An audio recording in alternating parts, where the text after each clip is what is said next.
Kia ora koutou, welcome everybody to this, I think the final strategy and policy meeting for this, I was going to say semester.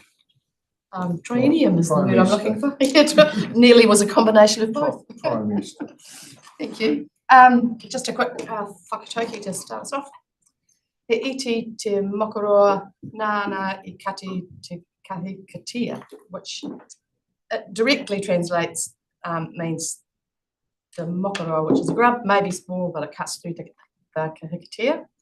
And it actually more broadly means, reflects that small things can have a great impact. It encourages us to think big. And although numbers or resources may be small like the mokoroa, it is possible to achieve great tasks or achievements. So, keep that in your minds as we work through today's agenda.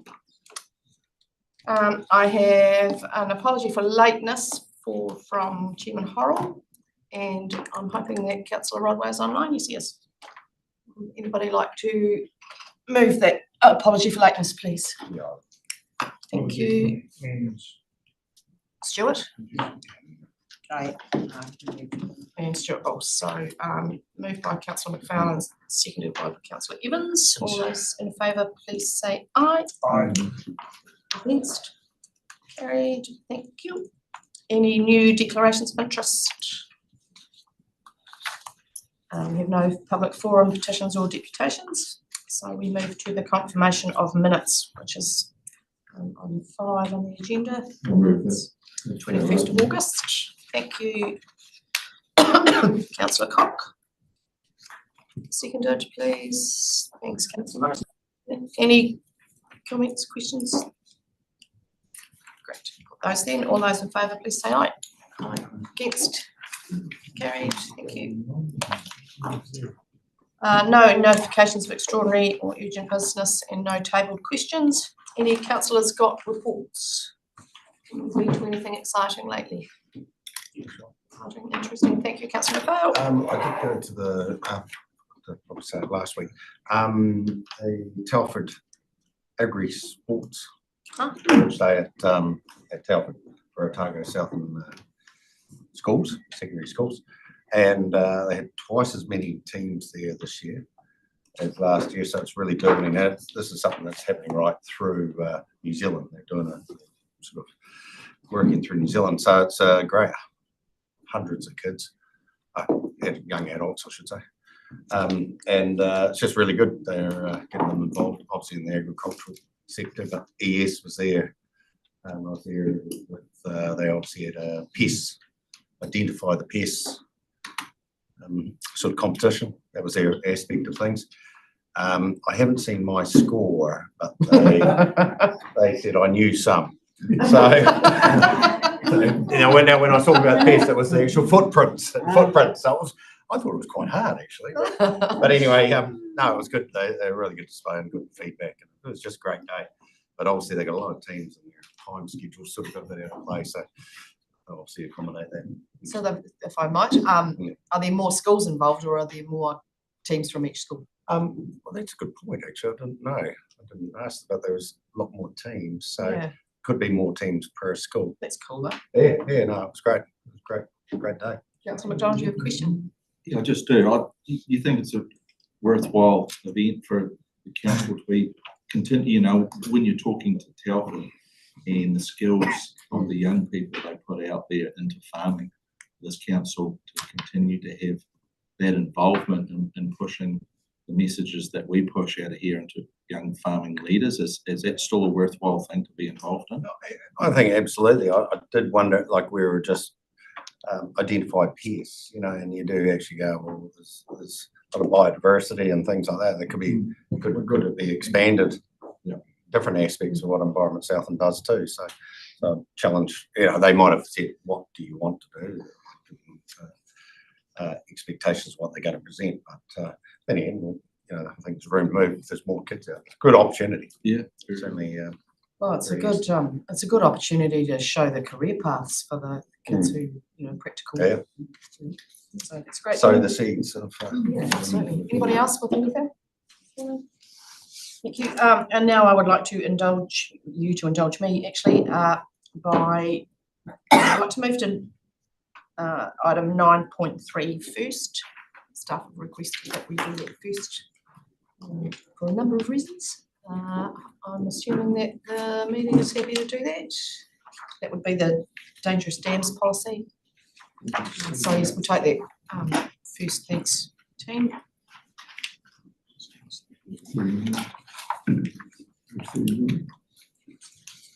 Through Chair, just by way of an introduction, we have been over the last probably 4 or 5 months doing quite a lot of work within our various functions with respect to dangerous dams within Murihiku Southland.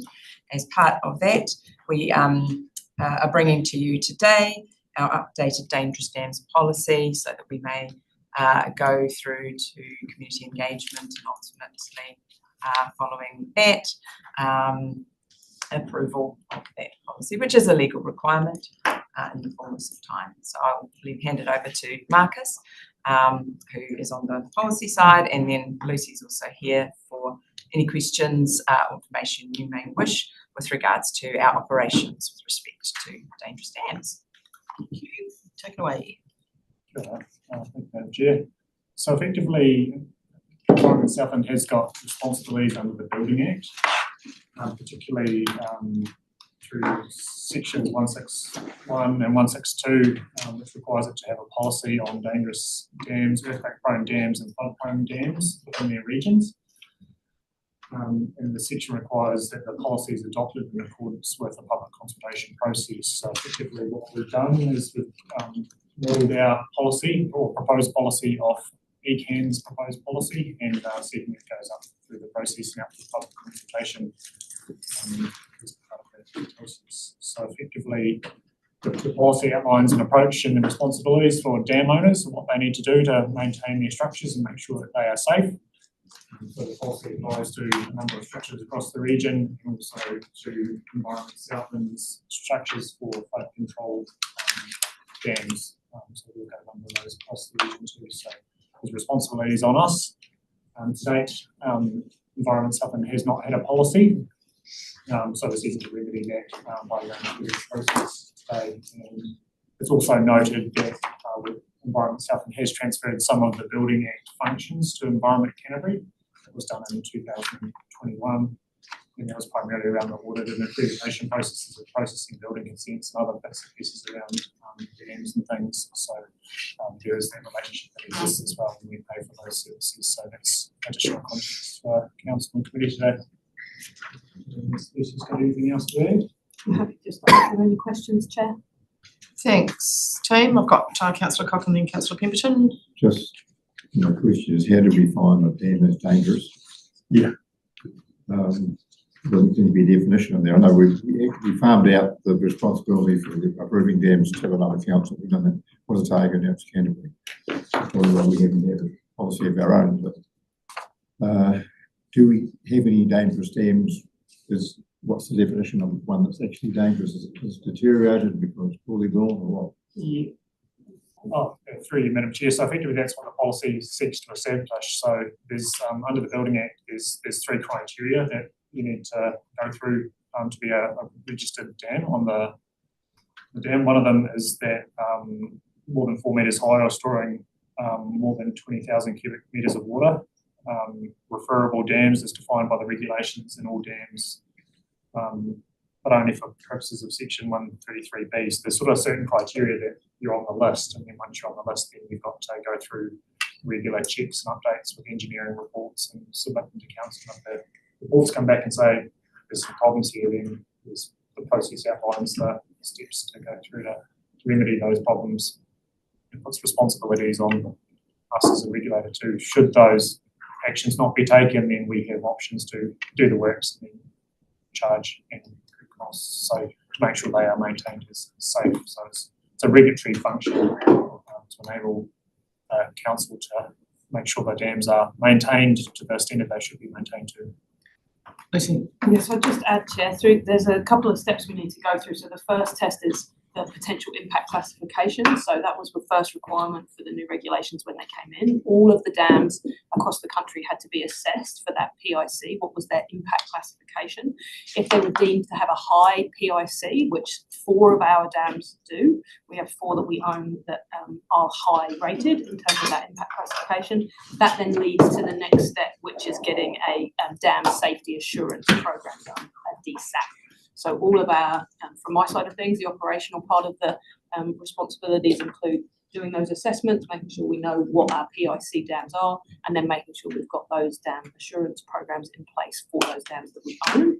Same responsibilities are in place for anybody else across the province who owns dams of this kind. They need to determine whether or not they require a DSAP as well. So that's how we classify what's high risk, and then there's additional steps. If you're not high risk, the steps are less.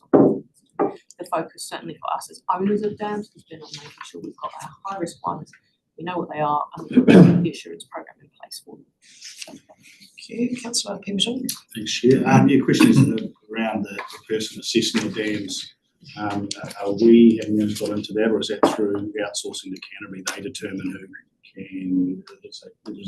I guess what I'm saying is we have an ability to use local engineers for this rather than trying to outsource things.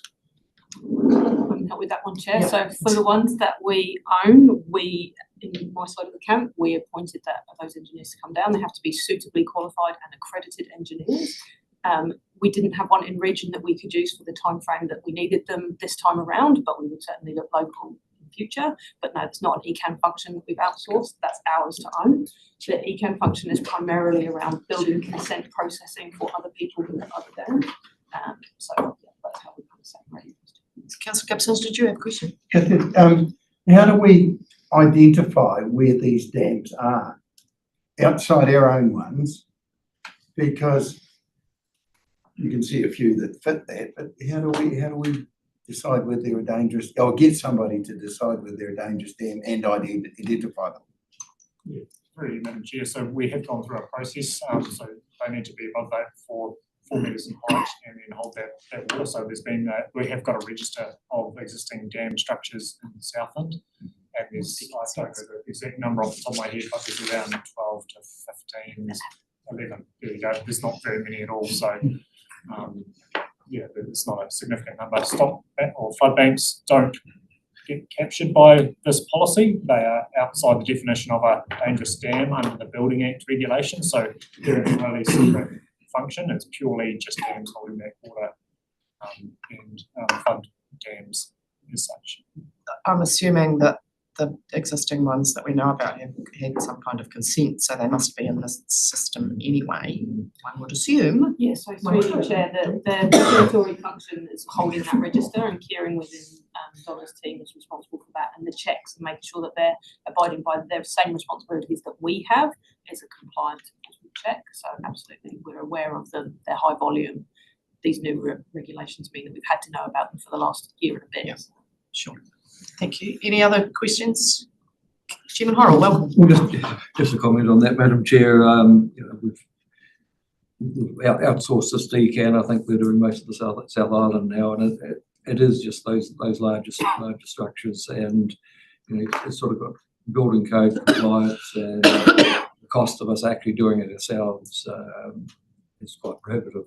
So it's good to see that's being done, and you'll get consistency across the South Island like we're doing.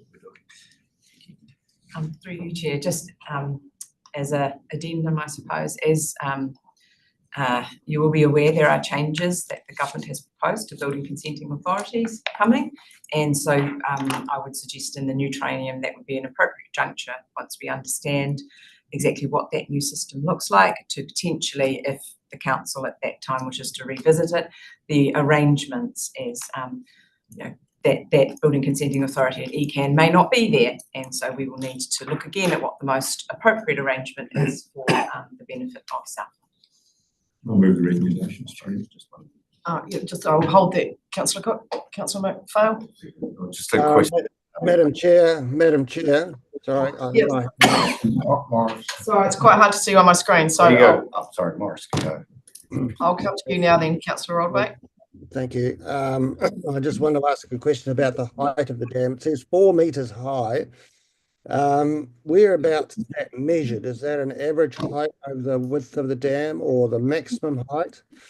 And does it also mean that if it's, no, it says it's 4 meters high or, no, 4 meters high and 20,000. So it has to meet both of those criteria. Is that right? And can you answer the question about how the dam height is measured? Through you, Madam Chair, it's a great question. I'm not sure whether that is the highest point or the average point, or whether it's including the freeboard or the water height. I'm not sure of that specific detail of that stage.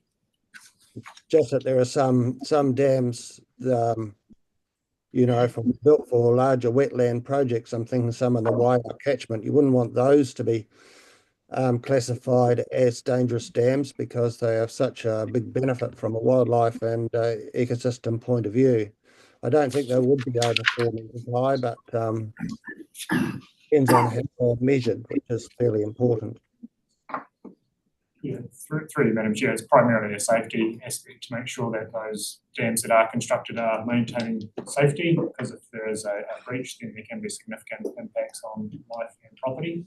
In the future, when those projects are coming up, then it would be worthwhile to make sure that those projects are cognizant of the regulations that are triggered once you get into the dams policy.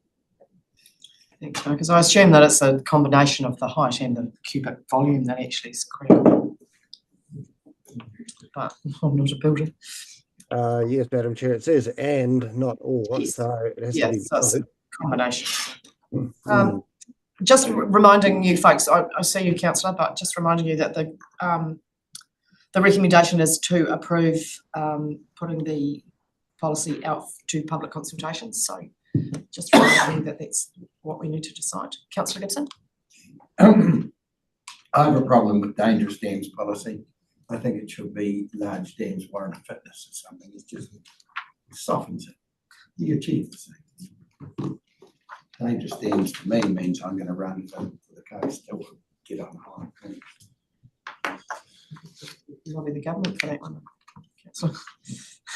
Through you, Chair, just to note, one of the factors in the dam safety programs we have to put in place for our dangerous dams includes the emergency response element. So there is a pretty significant risk associated with the scale of dams that require actually have a plan for which hills you can include should you need to. Councillor McLeod, do you still? Yeah, just quickly, it's a reasonably large structure, 20,000 cubes, a couple of meters over a hectare of land, so, and 4 meters, I don't think many duck ponds will be at that size. I'm just thinking of what farmers build and bits and pieces, and around wetlands and things too. But I was going to ask, has there been any consents done since we've joined with Canterbury, to build dams? That's, or how many? I didn't think there would be many, but I'm just inquiring. Through you, Chair, we can get an exact number, but yes, there have been. When I was in the chair I previously had, there was a number each year. So because the regs have set a slightly higher bar and a bit more requirements in terms of the DSAPs especially, ECAM were processing those for us. But in terms of how many we've got across Southland to meet this threshold, the number's 11 last check. So of those, 4 hours, maybe 7 out of the region. There hasn't been new classifiable dams in the last few years, but there has been more dams being built, which ECAN obviously deal with that medium to high level ones as well, but still trigger a consent. Just when if you come back with a number, private versus private, I suppose. Just an action and you please. Good, thanks, that'd be great. Thank you. Chairman Horrell, was it you? Yes. Well, I'm happy to move, but just for clarification, the word dangerous is because if one of those had a catastrophic, it could endanger human life. So the permitted activity up to 4 meters and 20,000 litres. So these all fall in that height bracket. And obviously we've got our retention dams and one out at Winton. So we've got about 4 of our own from memory, 1 on Te Anau, I think. And 1 or 2 private ones, but there's not many. And And that's the wording is because if they breached, they could be a risk of human harm. Thank you. Yeah, councillor Cock actually moved it, so, Seconds. Chairman Horrell, we'll take you this time. So, seconded by Chairman Horrell, just reminding you that we're approving the, Receive the report. policy progresses to public consultation, okay? And receiving the report. All those in favour, please say aye. Aye. Against, carried. Thank you. Thanks, team, for getting that sorted. We'll go back to item 9.1 now, please. Which is the policy monitor. It's not getting any smaller, Shana. Yes. Thanks, Shana. So this month, government legislation and policy monitor again brings you the overview of current and upcoming national policy changes, focusing on those that are expected to have the greatest impact on our region and this council. I can begin for your convenience. The changes have been marked in red, and I would like to highlight that the immediate focus remains to be on the Resource Management, Consenting Amendment, Consenting and System Changes Act that is passed into law. I understand there have been various discussions regarding the specific elements in that, and conversations are continuing across the organisation to go through the changes. There have been a few other changes made within the national policy space. Various points have been marked in the policy monitor. I'd like to also highlight that the last quarter of 2025 is expected to be quite busy in the policy space with the, as you may be aware of, the resource management reform replacements bills are likely to land towards the end of November, with consultation running over summer. Yeah, the staffing is likely to be low, so just wanted to flag that for you in advance. And also we are expecting other relatively substantial pieces of legislation to land possibly in the last quarter, including the climate change adaptation framework and also the reform of the emergency management system bill. So knowing or being aware of the level of interest in these matters, we would like to those in advance for you. And future engagement would be much appreciated to ensure that our submissions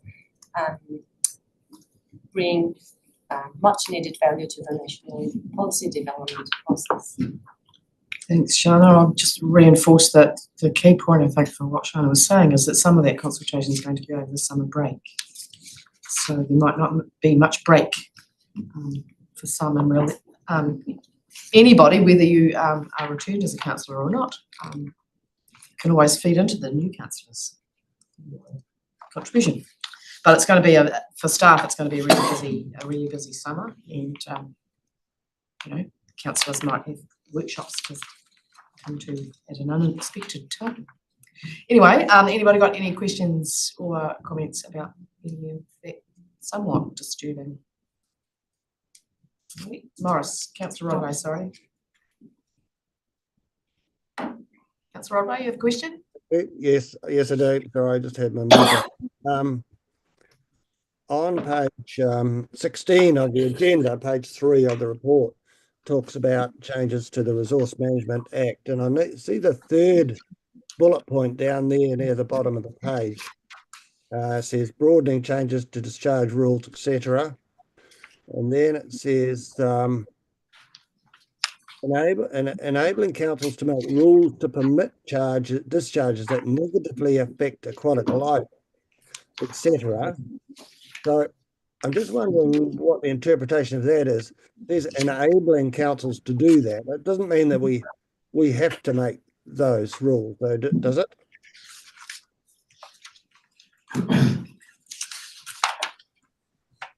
What's that third bullet point in the Did you hear that all right? Yes, thanks, Councillor.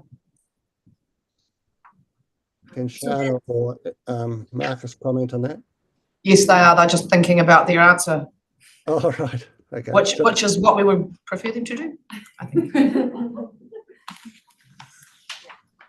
We're not obliged to do that, are we? We could do it if we wanted to, but if we don't want to, we can just keep things as they are. But surely that the case.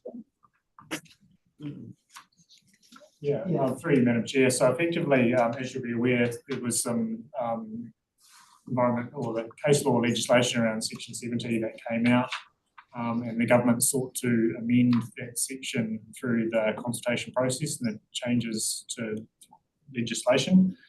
So through that process, that section which we submitted on pretty heavily, and we spoke to the select committee on those changes that we promoted. So it's effectively outlining that where that work's landing now that the legislation that has been finalised, it's now in, and effectively the legislation allows councils to permit discharges that negatively impact the environment, provided over a long period of time there's going to be improvements. So that's effectively where the legislation lands. We don't have to go and make changes to permit that. Effectively, the law has been changed to enable it to occur should council end up being in that space.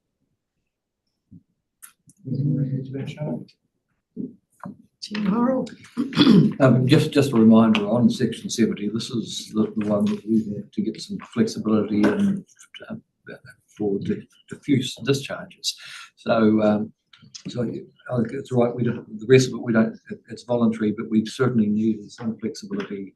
Otherwise, every entity in Southland that was discharging diffusely would have to have a resource incentive. That was the thing that we successfully campaigned for. So that's probably a bit of that's in there, even though they've made some changes. So, but Morris is right. This is a voluntary thing. It's not compulsory. Yeah. Thank you, Councillor Pemberton. Yeah, I guess interpretation of all this stuff though is it's Wellington setting a bottom line, and that will potentially be what you can defer to outside of council the way things are heading. So a lot of this is out of our control to a point. So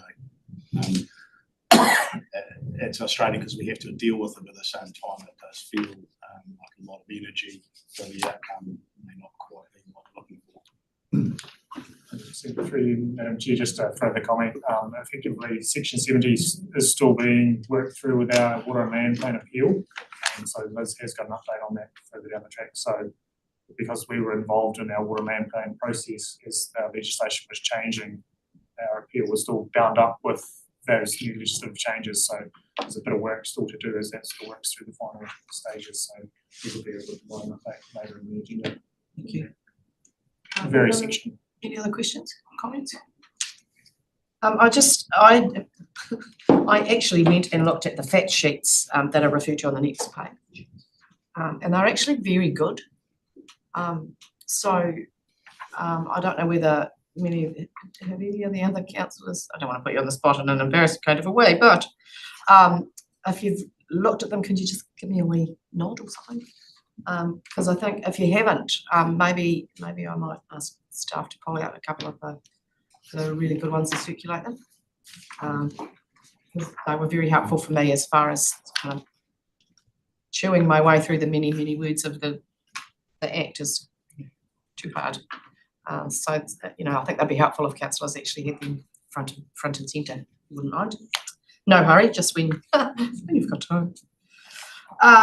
Anybody else? The emergency management bill, I don't even know what my question is. I'm just really concerned about that. So I'm just wondering what your thoughts might be about some of those changes. Does that mean that our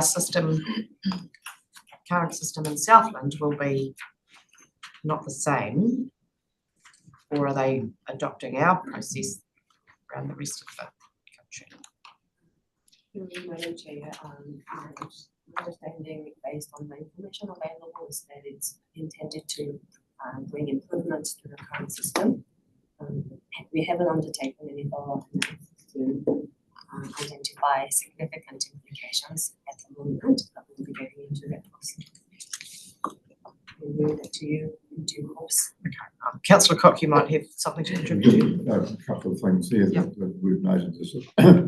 they're trying to make provision for who's in charge prior to an emergency being declared. The decisions still have to be made and there's liabilities that arise from those. And also covering the liability of staff or controllers who are making decisions during those times and during emergencies. At the moment, there's no cover or liability there. That's the legislation is trying to correct. Anybody else? Councillor McFarlane? Just a wee technical question. Are we meant to be able to click on the sites? I had to go to the site because It doesn't work. links didn't work. I was gonna, not in my ignorance, my computer, but we can't click on. No, the links weren't working, Sharon. Okay, thank you. Okay, it wasn't me. Chairman Horrell. Yeah, I think the changes we're probably broadly supportive of. I think there's very much an emphasis on having a regional emergency management setup as we have. But we'll have to just watch some of these things, but actually, from previous disasters, having iwi in the loop, having a whole lot of bolstering the ability for people to actually respond. I think we'll keep watching it, but I think the major tenets are probably fine in the concept of providing people to support the local thing. That's been sometimes in the past was we're here to take over, and local regions have said, well, actually, we know the thing on the ground, really want your support, but it's support, it's not takeover. So I guess those are some of the issues probably that need to be watched. Yes. Helpful for me anyway. Any other things? The recommendation is to receive the reports. Would somebody like to do that, please? Councillor Morrison, seconded. Councillor Gibson. All those in favour, please say aye. Aye. Next. Carried. Thank you. 9.2, the annual report on hazard and climate adaptation science. What a title that is. Welcome, Karen.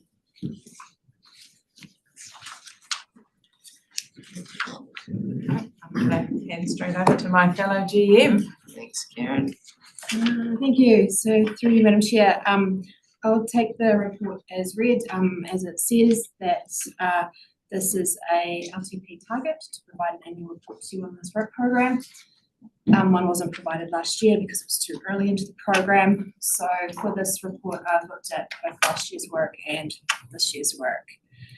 The most significant piece of work is really the regional climate change projections study.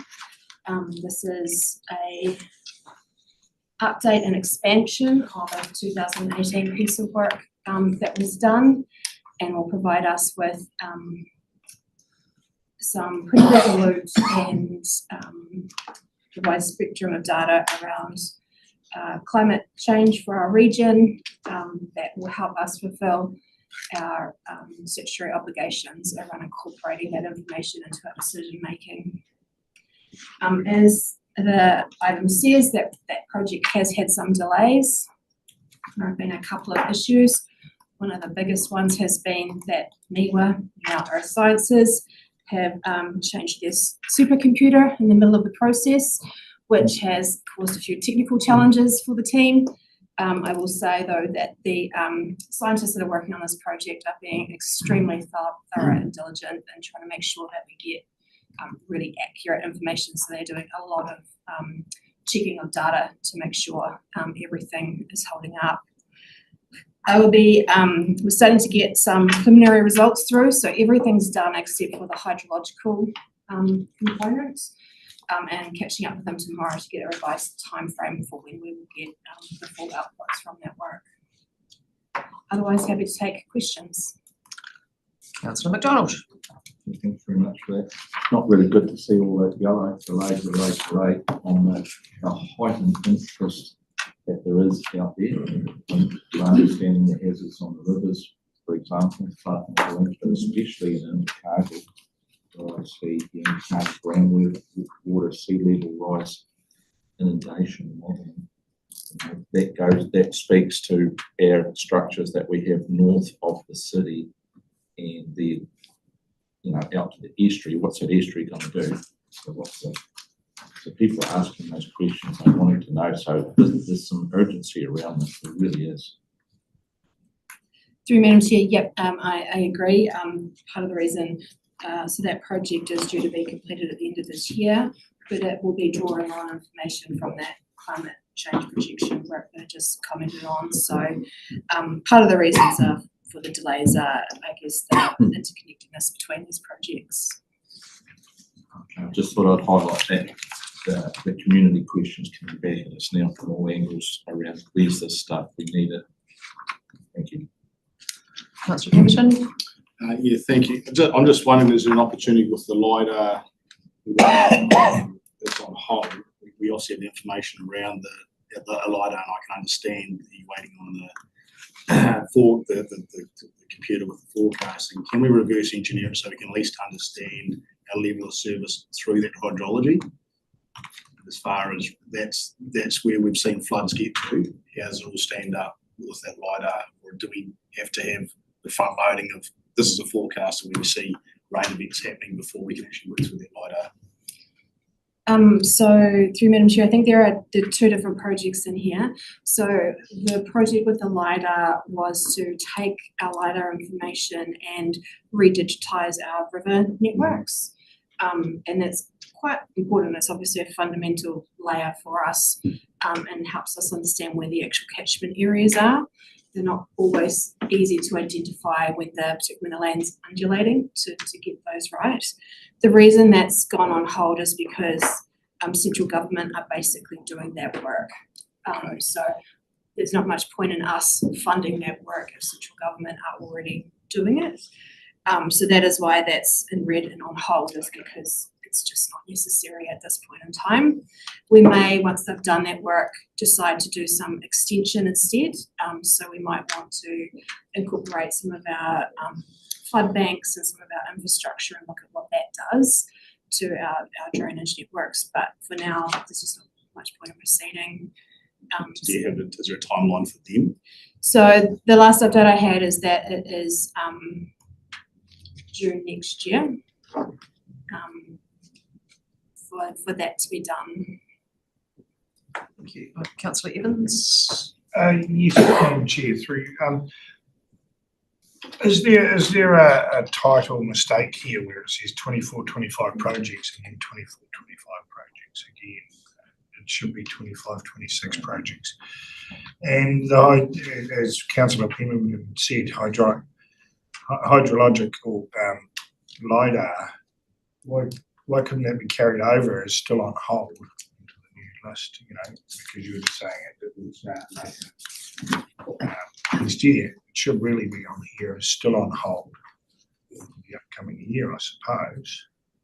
So through you, Madam Chair, so yes, that is an error. Thank you for identifying that in terms of the year. So that is last year's projects and this year's projects is in that table. And in terms of that LiDAR project, it was in our work plan to be done last year, but as I said, we put it on hold because NIWA are doing it this year. If we see where NIWA get to in their work program and we think there's more work to be done, it'll go into next annual year's work program, which is why it's not featuring in this year's. And supplementary to that too. So with regards to projects, I was asked regarding a project and I can't really remember what it was. It was on the Whale. It was around the energy generation levels in the Whale. I think there's 400,000 spent on that project review. And all that work was done last year, I got told. Have we got anything coming back from that? And because I haven't actually seen any information on that, and it was quite quizzical to be asked a question by someone, and for me to go, I don't actually know about this, but I'd really like to know about it. So are we going to get some results from that anytime soon? And is that going to be part of this? So through you, Madam Chair, that's about ecological flow settings, so sitting in a different work program, which is why it's not currently in this one. The work was done and the report got finished a couple of months ago. So yep, so the report is now, it's only fairly recent, so it has been done. And part of the delay was because we've also asked the researchers to do a little video to explain the report to people. So just have been pulling together a little bit of an information package. So that has only just all essentially wrapped up in the last few weeks. So we are now working on getting that through council and out into the public domain. So that will come through very soon. Thanks, Karen. Councillor McDonald? Just briefly, my first comment was about putting the pressure on why is this happening. Could you explain to us, we have those institutes like NIWA, GNS Science, huge disruption, those huge disruption around the academic, there's lots of people through those that we rely on to provide base information for us to disseminate and send out to all of us. Could you make some comment? Might be about the political thing, it may not be, but disruption in the academic world that's happening. That may be where the choke point is. Would that be a fair comment? I don't even know what it said, but it's sort of, we need to understand, sitting here saying to you, we expect more, we expect more, but you've got people that you bring all that information, and there has been significant disruption in the science industry in this country. Would you like to make a comment around that? Sure, thank you. So as you're alluding to, the science sector is going through its most significant reform in 30 years. And as part of that, there are amalgamation of what were called Crown Research Institutes and are now called public research organisations. And there have also been cutbacks in some of those areas as well. So yes, so there is considerable change happening in the science sector that possibly has some influence, but at the moment the individuals we're working with are focusing on as per normal and are working hard for us. So it's certainly, I guess, an unsettling climate, but people we're working with are still working at the same pace that we would typically expect from them. Thank you. Councillor Morrison. Oh, yeah, just a quick one. The NIWA, the updated NIWA now, Earth Sciences New Zealand report. When that is available, could that be shared as a priority? Some of us have quite a close interest in making sure we've got time to engage and get forward and understand what the flowing things could be. So it would just be a call for letting us know when it's arrived and disseminating it so that we can dive into it and enjoy the analysis in that one piece. Apparently it is going to be quite a tome. It's going to be quite a substantial report, but that's certainly the intent, is to get it out into the public domain as quickly as possible. Not only for ourselves, but also some of our partners are very eager to use the information in that report for their work. So absolutely. Do we need to make that an action, Councillor, do you think? Yep. I was going to say something else then too. Oh yes, my comment I guess would be that the information is going to be really important when we have our spatial plan conversations. Councillor Rodway. Thank you, Madam Chair. Yes, two things. First of all, Paul's question about the study. I'm sure you're referring to the NREI study, the bioenergetic study on the Lower Waiau last year. If that is true, then the Waiau Working Party has received a letter summarising the results from that, and I thought I'd sent that out to members, but you might have missed out, so I'll forward that to you, Paul. So that was quite a detailed letter of other matters as well, but it included that the results from that study. But the question I wanted to ask Karen was on page 37, and the first paragraph says, snow melt typically makes a minor contribution to flood flows across most of New Zealand, but I think it would be a perception here that if you have a reasonable snowpack and then you have a warm front with a lot of rain in it, that would add quite a bit to flood flows in Southland. Would that be true, or is that an urban myth? Through Madam Chair, no, that is true, and the scientists that I was working with on were surprised at how significant snowmelt is in our flood flows down here. So that is essentially the point that I was making, is more significant in our region than typically occurs across the rest of the country. Thank you. Okay. And that next paragraph kind of helps explain that, I guess. Well, Just one little wee. better be a little one because you've had a couple of goes already. No, thank you, Madam Chair, I really appreciate it. Just on that particular topic, the snowmelt, are we doing work, are we getting some understanding around aquifer recharge around that? Is the council doing any work on that? Or is anyone doing it to understand how that could shift over a period of time due to climate change, or is that just way off in the future? Through you, Madam Chair, no, understanding aquifer recharge and how it's changing through time as part of our work program. I think some of that work is currently on hold for two reasons. One, we need the updated climate change assessment.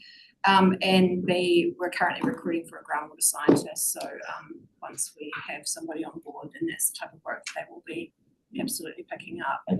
In terms of the snowmelt aspect to that, obviously having a monitoring site will give us, much better information to be able to feed into that work. Yes. Thank you, Madam Chair, for that. You're welcome. Somebody like to move the recommendation then? Thanks to receive the report. Thank you, Councillor Morrison, seconded Councillor Pemberton. All those in favour, please say aye. Against, carried. Thank you very much. Now we can leapfrog because we've already done it. 9.3 and head straight to 9.4, which is the strategy, policy and regional planning update.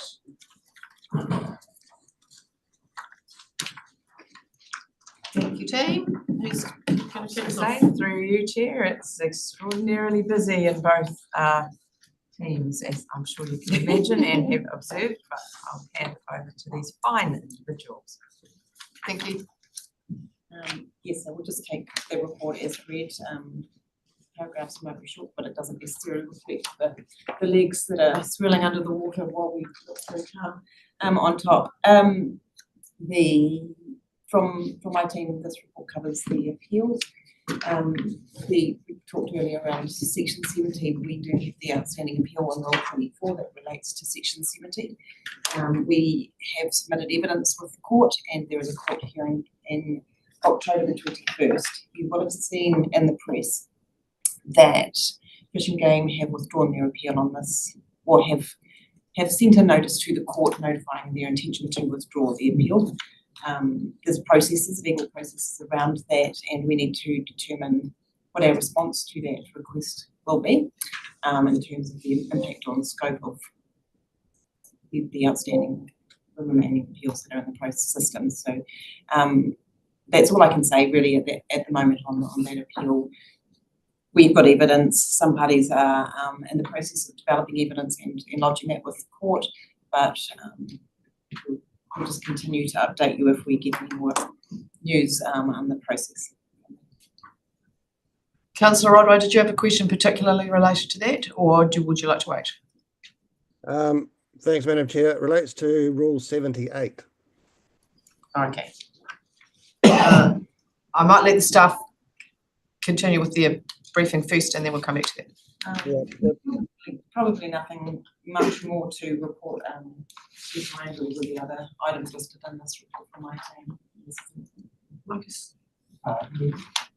Through you, Madam Chair, there's not too much from me in the overview report. We've got a number of other reports on the agenda today that generally come here, and that's sort of that we're working on my team. So this report's pretty light for me.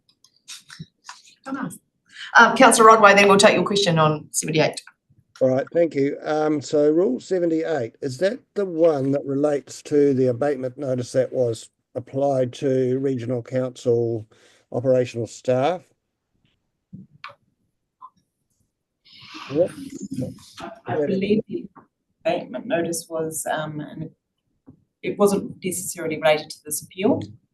It might relate to the provisions that underlie the appeal. So the water plan and this plan. Okay, could I ask a general question about that abatement notice? What's the situation with yes. it? Yes, you can ask that question. Thank you, Madam Chair. What is your question? Oh, that is the question. Please repeat your question. What is the situation with the abatement notice, and can council staff continue to do the necessary work, provided they comply with the rule? That's my understanding anyway.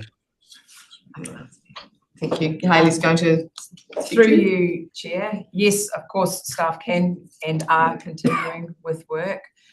The abatement notice required that they stop work that didn't comply with our plan. And there is work ongoing at the moment, which I believe Lucy Hicks updated a previous committee, or maybe the full council, in fact, last week on the status of that. I can't speak to the work on her side. I can speak to the work on my side. And so once they've prepared that material, they will come to our compliance manager, who will undertake the necessary process to deal with their application and remove the abatement notice. It's the normal process, same as anyone who receives an abatement notice. Thank you. Any other questions? Oh, Councillor McDonald, I've got you. Just on that, before I get into my questions, so we're very clear, work has continued around the catchments. There is rumours out there that says the abatement notice has stopped everything, so that is not true. Thank you. I just thought I'd accentuate that and clear that up. Thank you, Councillor. My question is around the bylaws review of flood control. Have we got any understanding of the government funding in these projects in the pipeline funding that talked about an increased level of a bylaw, mainly around protecting their investment into this region? We've got some understanding of what that might look like. I would imagine a strengthening of the one we already have, but any general comment around that at this early stage? I'll answer that if you like. Well, I can have a crack. Through you, Madam Chair. I'm not aware of anything, but we are required to review our bylaws at 5-yearly periods, and so we are ensuring that bylaw is absolutely fit for purpose, both for the flood infrastructure that we currently own and operate and maintain, and alongside any future, hopefully definitely future, flood infrastructure that the government may decide to invest in. So this bylaw will be both speaking to our current picture and forward speaking to future new infrastructure to keep our communities and environment safe. Councillor Morrison. Yeah, thank you. I was kind of curious a little bit about the requests for information on hazards from the public. And the report notes that there were 16 natural hazard inquiries in the month. And I was kind of 2 or 3 questions emerging from that. Is that normal to have that level of inquiries?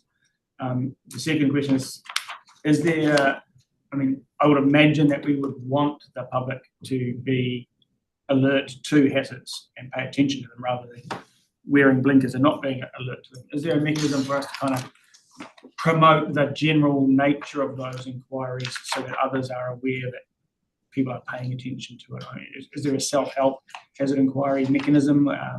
Those are some of the things that emerged for me as I looked at that particular aspect of the report. You might have noticed in the previous report to S&P, we recorded 37 inquiries, and this. Since then, we had, and between then and writing this report, we had 16. However, it sort of fluctuates. The requests we get are from members of the public who are just generally interested about their property, members of the public who may be renewing their insurance or finance arrangements. We get requests from people who are looking to develop on their property and wanting to know whether they can or whether they can't, you know, and where the flood lines might be, or the seismic or liquefaction type information that we hold. So, and we also sometimes get inquiries from the territorial authorities when they're looking at their plans as well. So the scope of inquiries is really broad. We do have a natural hazards portal available on public, which we would direct public to as initial point of contact. You can type in your address and find out all of the information that different councils have on natural hazards in that space. So we would recommend that people go away and do that, and then if they've got any questions from there, come back to us for clarification about those reports. You will see that the Lagoima Act has been amended, and we are required now to provide more information to our territorial authorities to help them in their development of LIM reports. And we're working with territorial authorities to make sure that we can provide them that information. Our understanding is that the LIM requests that they are receiving is exponentially flying high into the sky, and they're almost doubling, if not more, the number of requests they're getting. And so it's a way of us being able to share the information that we have available for those properties. I'm not sure if that covers everything in the report, but we definitely do have public accessible information. Thank you. Thank you. I'm just going to go back because Hayley's got some more information for Councillor Rodway regarding his question. Sorry, I just, through you, Madam Chair, just wanted to provide the information with respect to the question under which rules the abatement notice was issued. So it was drainage maintenance works which were contrary to Rule 46 of the Regional Water Plan, so that's the previous plan, and also Rules 61 and 73B to Councillor Rodway's question of the proposed Southland Water and Land Plan operative in part. Thank you. Hope that helps, Councillor. Yes, thank you. Councillor McDonald, and then we'll wrap it up. Thanks. See here, plan change to Tuatahi, and it says significant policy drafting undertaken. Are we putting ourselves in a position that if we do see a window, that we can move reasonably quick on a plan change to Tuatahi? That's a genuine question because we're seeing things fluctuate all around the place, aren't we, within policy and planning in this country. But if we do see a window, would it be a long, drawn-out process through a term, countless workshops, or could we have a package of tight workshops that updates a new council on all the things that we've talked about and have made decisions on up till now, and the ability to refresh of all the work that's been done since before I was here, and we thought we'd go into town on this, and we ended up by staying at home, didn't we? So just that significant policy. Yeah, and that line came through the report on the work that we've done in partnership with Taumana. But going to your question, we're really unsure as to what sort of plan change we're going to be able to do under the new legislation, what the scope of that change might even be. So we have done a significant amount of work, and we do not want that to go to waste. So it has been not necessarily continued in some spots, but at least put to bed so that we know that we can pick it up and run with it if we need to. That's probably all I can say. We really don't know what's coming at us. We don't know the scope. If we can't use that and work for policy, let's try and see how we can use that for some of the non-regulatory work or the catchment actions on the ground, the farm plan conversations. So we, as from staff level, we're quite keen on making sure that information is not. Yeah. So would it be fair to say we're in a position that we can, if we see a window, we can sort of rearm a bit and move forward reasonably quickly in a policy and planning sense quickly, that we can do that and take that opportunity and not go through all this for another term and find out there's blockages at the end of that term and we're back into the same situation. So I just, I think it's a good thing. So thank you, Liz. It's hard to know. Answer a question on something you don't know. We don't know. Through you, Madam Chair, I would like a crystal ball.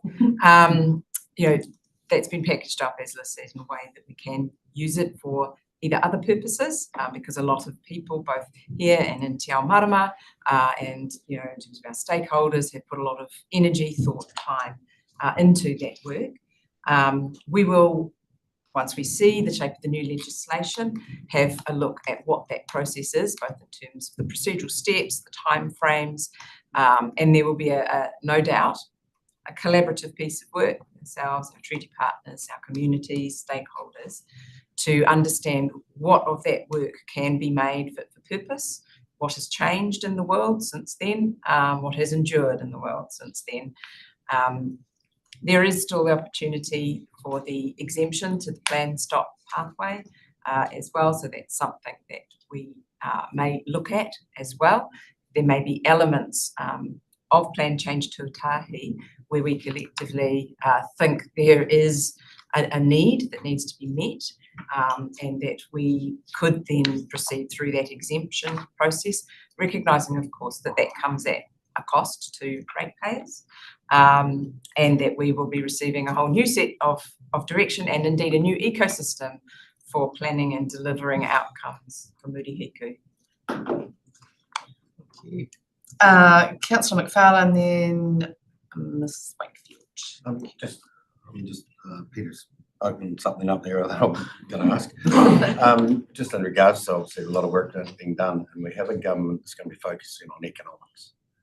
We, to my knowledge, haven't done a lot through this plan change tuatahi on the economics. I haven't seen anything of relevance to that. So, I'm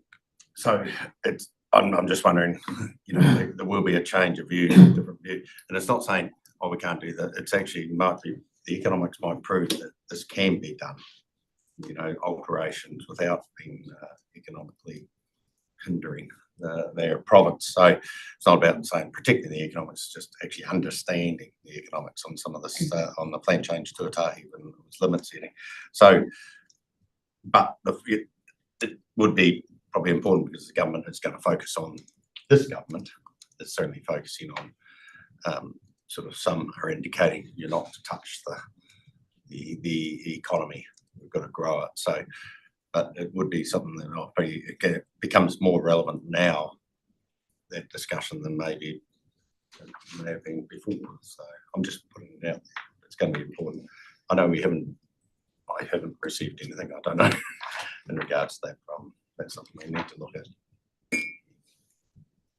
Thanks, Councillor. Anne. Kia ora, Madam Chair. I figured I've been far too silent this morning, so I thought I'd get a wee cheeky comment, and otherwise you'll all be disappointed.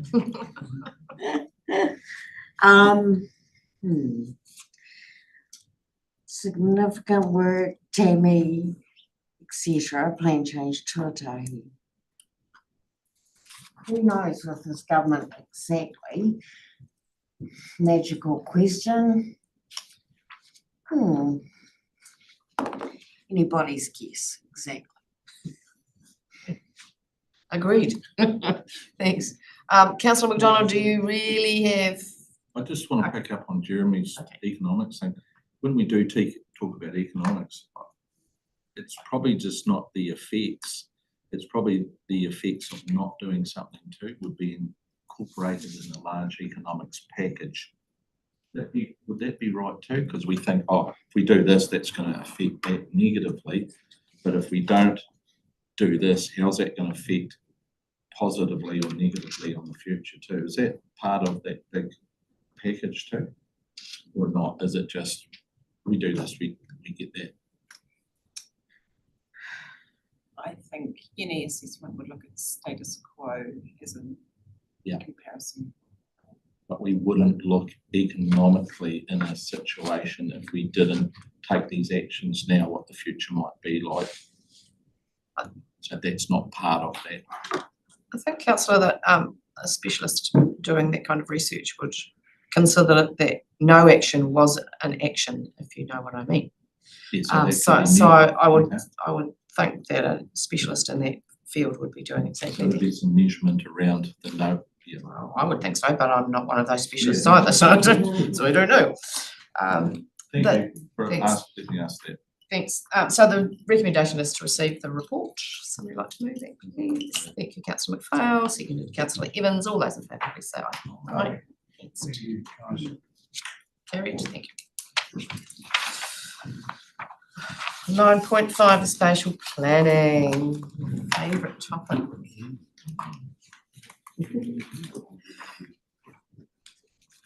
Welcome, Claire. Councillors meet all meet. I hope so. But welcome anyway. We don't see you at the table very often, so well, take it away, whoever's. Thanks very much, Madam Chair. So Claire is our principal strategy advisor in the strategy and policy team. So focus on a number of issues across the organisation, from wetlands to biodiversity, housing, youth, and now spatial planning. Spatial planning is actually going to be one of the leads on this piece of work moving forward. So effectively, this report highlights that spatial planning is going to be a key component of the new environmental regulatory system. It's going to overtake the regional policy statement as a guiding document for a 30-year horizon around our region and our aspects that we need to be focusing on with adaptation, with climate change, natural hazards, infrastructure development, economic growth, but also enhancement of our depleted environmental systems. So the previous government did have a spatial planning process, required regional spatial planning. That was repealed when the coalition government came in, and effectively it's now back on as part of the blueprint for the Replacement Resource Management Act. So effectively what we're seeing is that anticipated to be introduced in November this year is the new bill that will become an act that will replace the Resource Management Act, and it will seek that regional spatial planning is undertaken through 2026 and 2027 and finalised in 2027. So effectively what we're seeking is that this committee endorse an approach for fit for purpose governance as part of a new tribunal agreement after the election. So when the councils figure out how the subcommittees or governance arrangements may work between the agencies and Te Amarama after the election process, whether there's an opportunity for us to have a regional governance arrangement for spatial planning to oversee the development, the timeframes and the process behind establishing a regional spatial plan. And from an organisation perspective, it is in our long-term plan to do a regional spatial plan, and it has got budget and it is in our business plan. So effectively there's already been a commitment and a decision there from this council to progress forward with a regional spatial planning exercise, and this report effectively seeks to endorse that approach and continue forward and make a recommendation around a governance model that will incorporate local government, mana whenua being Ngā Tahuki Mirihiku, and also central government around how a regional spatial plan could be developed and set up a project plan and the cadence and the projects to go through that spatial planning exercise to develop a Mirihiku Southland regional spatial plan. Thanks. So happy for any questions. Yeah. It's quite a one, isn't it? Councillor Pemberton and then Councillor Evans and Councillor Morrison. Thank you, Madam Chair. This is, personally fully endorse this. I think this is some of the better stuff to come back out of Wellington, which is great. The question I guess I have, and I'm not trying to be in the weeds, but I do see with the RMA putting personal property rights at the top, how is that going to get played out? If we do this correctly, there will be a reshuffle around how things look in Southland, which then may play out affecting private land use if we get this whole governance thing right. Any thought into how we legitimately work through that? Yeah, through you, Madam Chair, I think that is the key question that everyone is waiting to hear an answer on, exactly how that reconciliation is going to be between private property rights and those aspects of our environment that matter to everybody. So how do you reconcile private property rights and improving water quality or maintaining biodiversity when they extend beyond property rights and everyone is involved? I think every planner in the country is waiting to see just how that is going to shake out in the legislation, and we haven't had too many suggestions of exactly what that's going to look like just yet. So it's a wee bit of a wait and see. unfortunately. And come November, we'll have a clearer idea exactly what that looks like and what role there is for local government around regulation and understanding how rules and non-regulatory methods can assist with improving the things that have existed for some time, such as, our water quality is, it's not going to improve with legislation, it's the action associated with the legislation, whether it's regulatory measures or non-regulatory measures that are going to step us in that right direction, in addition to all the effort that's going in at the moment. So, yeah, it's a bit of a wait and see at this stage. Just through you, Madam Chair, to add to that.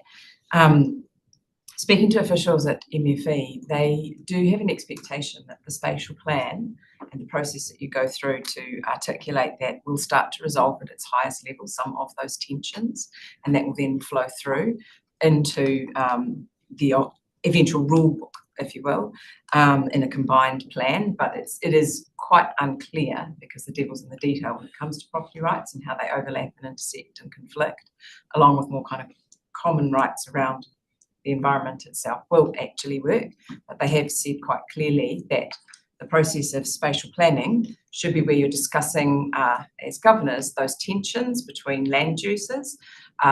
They also see that it has the opportunity to provide greater certainty about future actions and investment, for example, in infrastructure. So they have an expectation that we would work with infrastructure providers and owners, both local, regional and central government, to preserve infrastructure corridors, for example, which would start to mean you are in a discussion around property rights with those individuals whose land across which these corridors go. Lots to figure out. Councillor Evans. Thank you, through you, Chair. Thank you, Hayley, and thank you to both of you. So this is sort of a bit of we're starting works on something that we haven't really got clear guidelines on, and it also follows through to 9.6, where we're also looking at a review of the Southern Regional Policy Statement.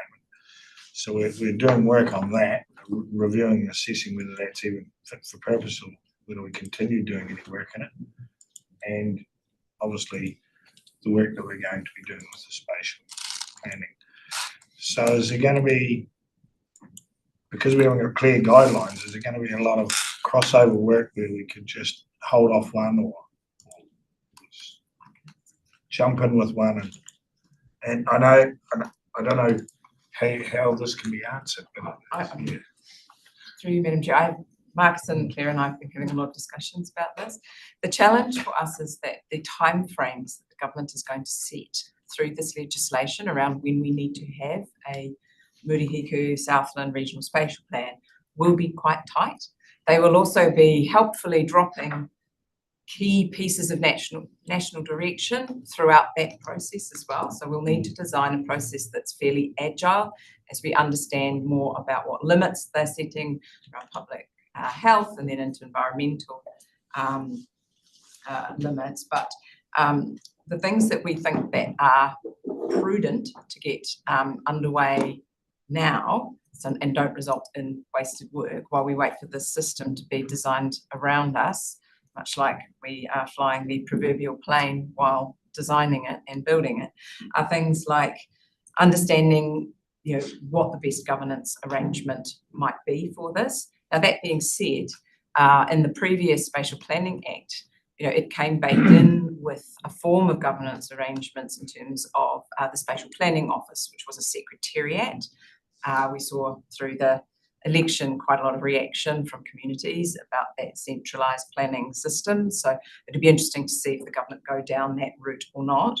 I think also we need to look to resourcing, who needs to be involved and to what extent, how is that going to be paid for? And that's worthwhile having those conversations up front to manage expectations. What is the evidential basis that we have at this present time and that our partners and stakeholders have? And how can we start to collate that so that when we do know what the process is, we've got a cohesive evidential set of information. We have time to fill gaps if we think we see them.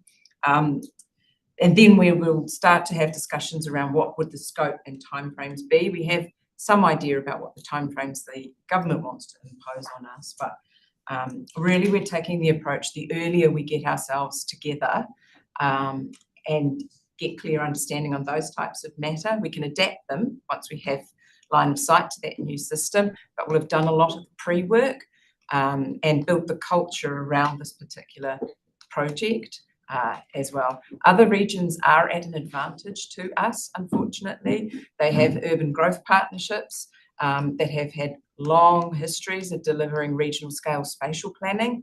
For example, Future Proof in the Waikato, Smart Growth in the Bay of Plenty. They've got a culture, they've got ways of working, they've got systems, they've got evidential base already good to go. So we're trying to catch up, essentially. Can we use some learnings? We absolutely can, and we've been speaking to Obviously, a those very partners. difficult question that I raised because there's obviously a bit of thought between you guys as well, but also, it's an adaptation process we're going through. And during this process, we need to make sure that we include all stakeholders and people. All members. Thank you. Councillor Morrison. The previous version, the 2023 Spatial Planning Act, suggested regional planning committees was the form of governance. We will know in a few short weeks what the current government is thinking when they put out their draft in November. Are we assuming that a regional planning committee is what will be directed a second time around, or is there signals that there may be variations to that? Through you, Madam Chair, the signals have been that they didn't want to commit to any one approach and would largely leave it to the regions. But I guess in terms of the aggressive timeframes they want to have this done by, and then the subsequent rulemaking thereafter, because it's sort of a spatial planning exercise, and then the regulatory rules would, I guess, activate and require the things within the spatial plan to get done. So they'd be sort of done at the same time and flow on. There's no one set model at this stage, but looking at the timeframes to get things done, I think expedient decision making at a committee level would be important. If it was more of a working group structure where you had to ratify decisions with each council and each agency, that would take a longer timeframe to get through the system and get an output to public consultation and through that process. So at this stage, no real indication of where it's going, but there's pros and cons of governance models. We hopefully have the opportunity to have that conversation, but I think it needs to be in that triennial agreement. It's in some shape or form. Yeah, thank you, because I was just going to observe we've got at least the regional transport committee as one effective version. We've had the climate change working group as a different variation of how to collaborate across the councils. So I think we've got some insights as to the limitations and advantages of each of those different approaches, and that would be helpful to consider. Yeah. Okay. Thanks, Councillor. Chairman Hall, did you have something? Yes, hello. We're getting a lot of indications that the government does want one regional plan, and in some areas that you might have, like Queenstown, which are obviously already gone through that. That might be a little bit different, but it makes sense to have a one southern regional plan, and there'll be regional flavour. That's what you'd expect, but you want some consistency across the province. So I'm hopeful that's where it will land, because it makes sense not to have duplication or something just changing just over the boundary. If you've got an iconic piece of scenery or whatever that wants to be protected, obviously that would be part of a regional plan. But all the indications we've been getting is that that's the direction of travel. Thanks, Chairman. Just draw your attention to the recommendations, councillors, and chuck in my 2 cents worth that actually this is, we always often talk about leading, and I think this is a good opportunity for us to encourage and enable conversations with our colleagues across the region to cover off the opportunities for how we're actually going to be able to make decisions together and share information and make, agree to disagree or whatever. So I think the really important thing for me is that this is these recommendations show that we are taking a little bit of the initiative and want to bring our colleagues together, our TA colleagues together with us into the conversation and find a way that's agile, because it's going to be a bit of a mission. So unless anybody else has got a burning question, you have a burning question? Thank you, councillor McDonald, and then I'll get somebody to move the recommendations, please. Thank you very much. So I'm not too sure if people really understand what the regional deal, what Queenstown is going for on the regional deal. It'd be good to explain that to us and the sort of regulatory relief that sits underneath those type of arrangements. So what I'm trying to get to say is that what does a spatial plan, would that allow for that type of regional deal in this, for us to go for that and sometime in the future to help with our infrastructure deficits across this region? I'd like to know if it doesn't preclude it, but would help with a bid like that in the future, sometime in the future. Through you, Madam Chair. The government has said that regional deals do require a spatial plan underpinning them. So the answer to your question is absolutely yes. Somebody like to move the recommendation? Recommendations. Thanks, councillor Cook. I can second that. Seconded councillor Evans. All those in favour, please say aye. Aye. Against? Carried. Thank you. Just a note that the mayoral forum timeframe is a wee bit, but there'll be a new mayoral forum. Thanks, team. Not saying anything. Item 9.6 is the interim review of the Southland Regional Policy Statement. Excuse me, I'm just going to get up here to drink of water. I'm not running away. I'm just getting a drink. Thanks, team. Go for it. Okay, thanks, Madam Chair. So effectively, the purpose of this report is to put in front of the committee the effectiveness and efficiency report for the regional or Southland Regional Policy Statement. So Section 35 of the Resource Management Act requires that every 5 years, council has to look at the effectiveness and efficiency of its resource management documents. So the last time this one was done was in 2019. It went through a process. Just a trip down memory lane. 2017 was when the Southland Regional Policy Statement was made operative, and then it was reviewed in 2019, and end of 2024-25 was effectively the timeframe to have the next effectiveness and efficiency review process completed. And the purpose of it is to make sure that those planning documents are up to date, they reflect what's going on in our region, and they are adjusted if there's something that isn't captured in the regional policy statement that should be captured in the regional policy statement. It provides an opportunity to then work through regional direction. Likewise, if we're over-regulating or taking a too strong a stance on something, we can adjust the regional policy statement to be more enabling and more permissive. So effectively, it's built that way to enable constant reviewing to make sure that the policy framework is attuned to the nuances of the region, up to date with legislation. So effectively between 2017 and 2019 and 2024, there haven't been any updates to the regional policy statement. So that is still an original document from made operative in 2017, but the work to put it together was around 2014 to 2016. So it is quite some years old. And in the meantime, there's been a swathe of national direction under the previous government and this current coalition government to change national direction. So there is quite a out-of-step element, which this report is highlighting.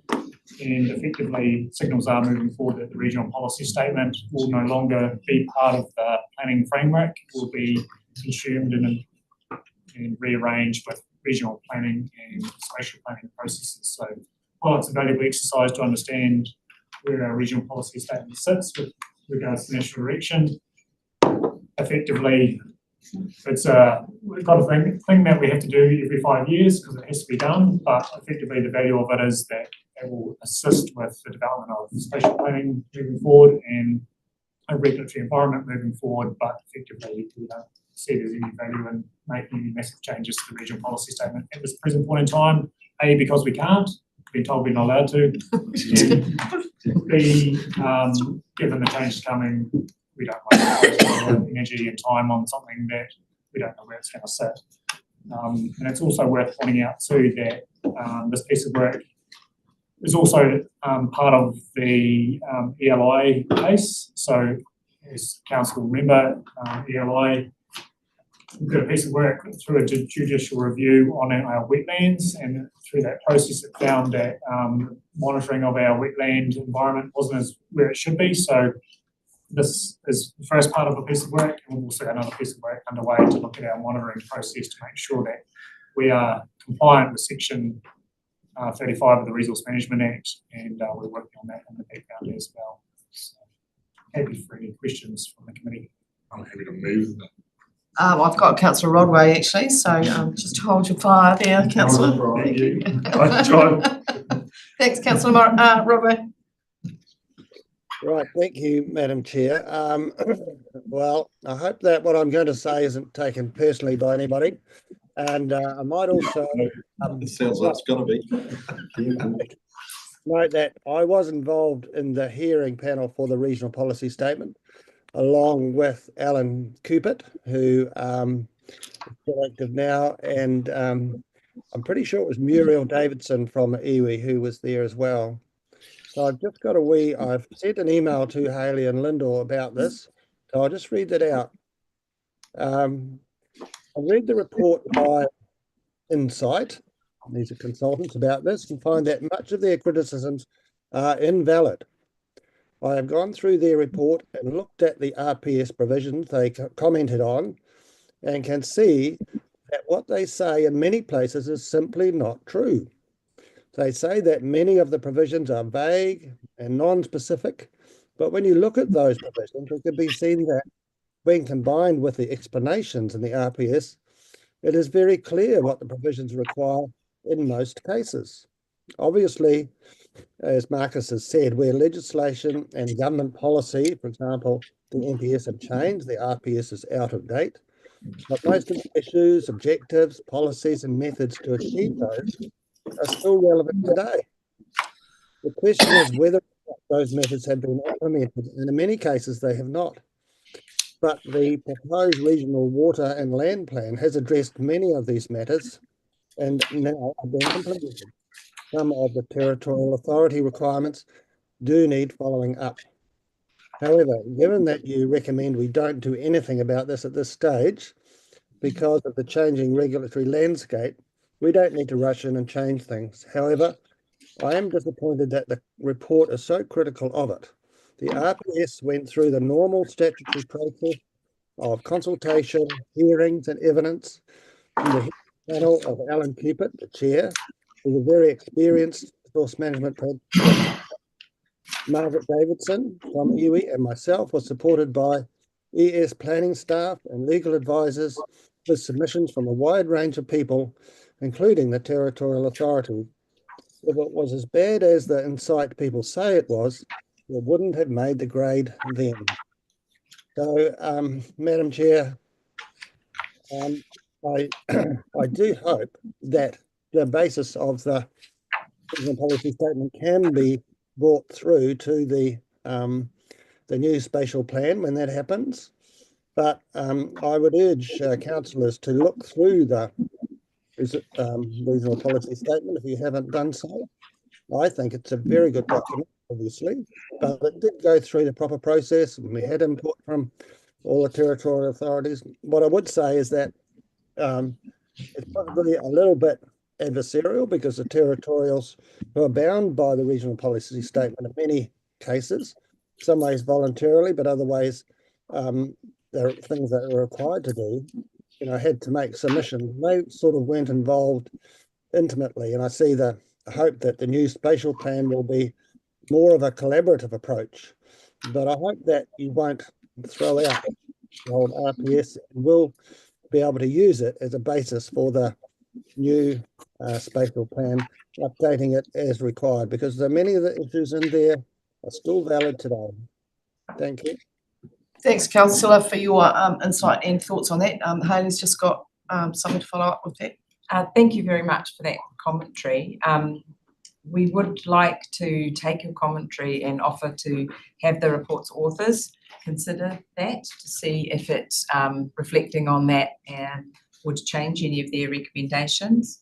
To your point around basis for a new spatial plan, absolutely, this would be a key document. It is a community artefact. It's an expression of all of the voices that put time and energy and insights into the direction they wanted to see Murihiku Southland go.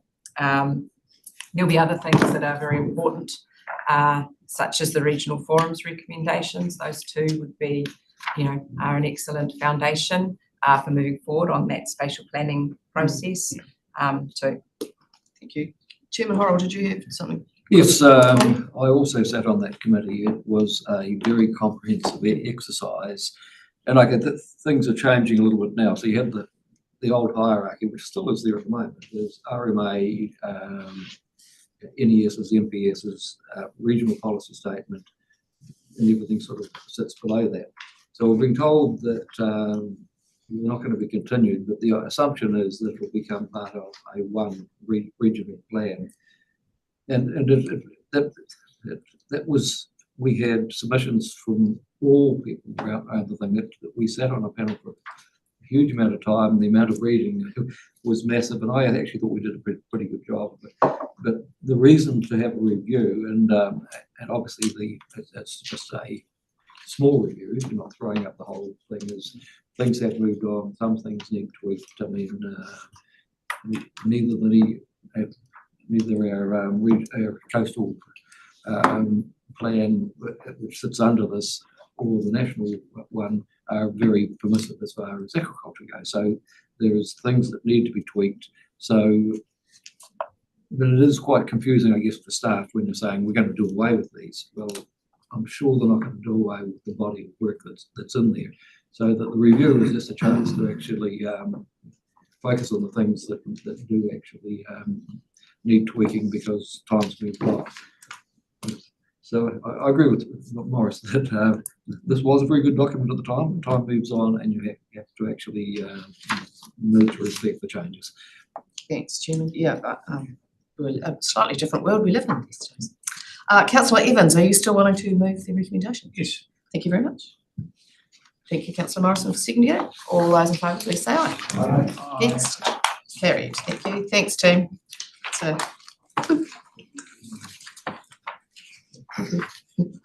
Shana, 9.7 is the retrospective appeal for Environment Southland submission. Approval, sorry. Okay. Thank you. Thank you.